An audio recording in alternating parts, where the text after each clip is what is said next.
What motivates your choices? The motivation of choices leads to the expression of character. We can't make a choice without expressing character through our behavior. Contrary to what you may have been taught and believed, you do not produce character. You do not have self-potential.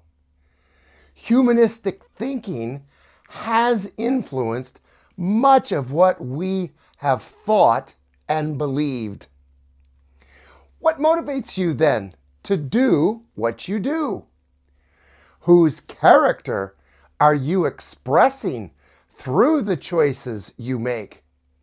These are important questions and considerations which we should ask ourselves. Welcome to Life as God Intended. I'm Don Brzezinski, and I'm delighted that you've joined me for another broadcast. Thanks for subscribing to the channel, giving me a thumbs up for these videos, and sharing these very important informational videos with your friends. So, what about it? What motivates your choices? Well, the vine branch analogy illustrates how God intended man to function.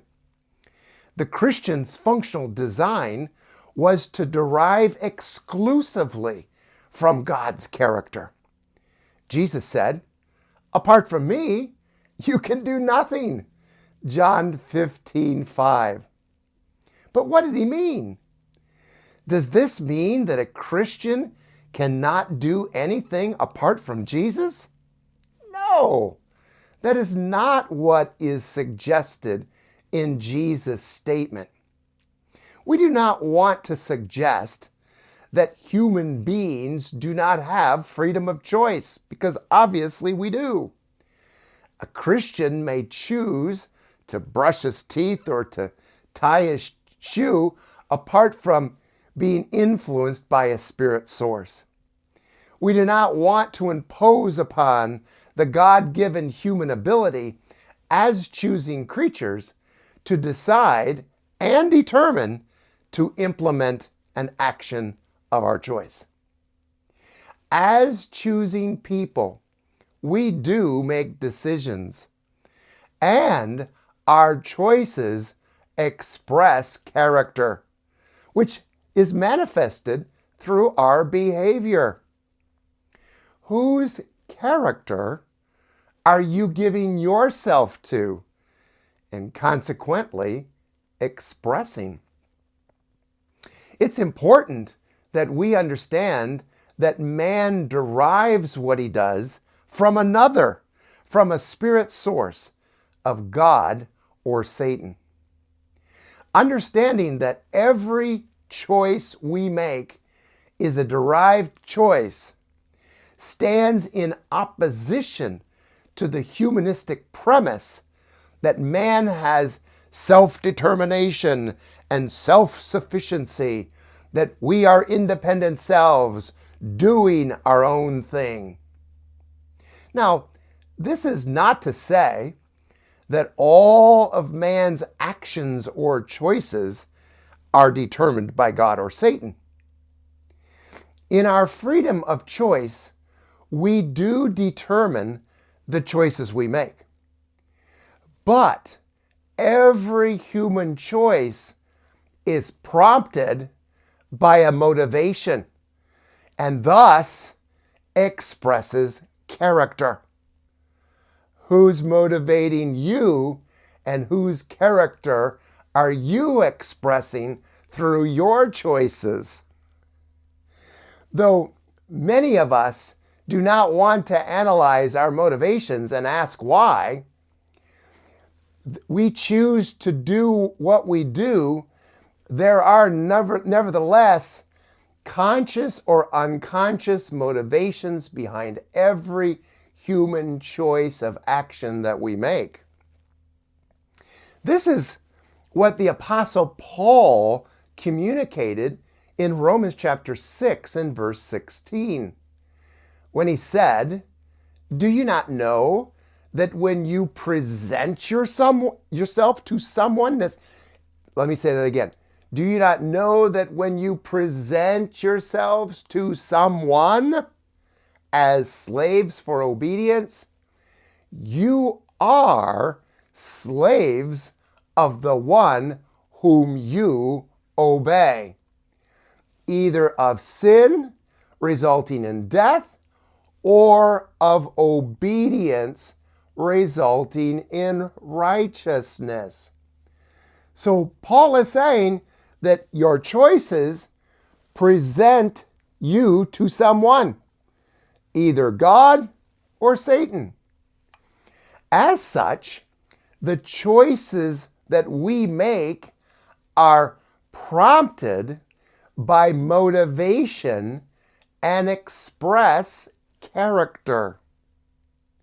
You may not have considered this reality when making conscious or unconscious choices, but it is true nonetheless.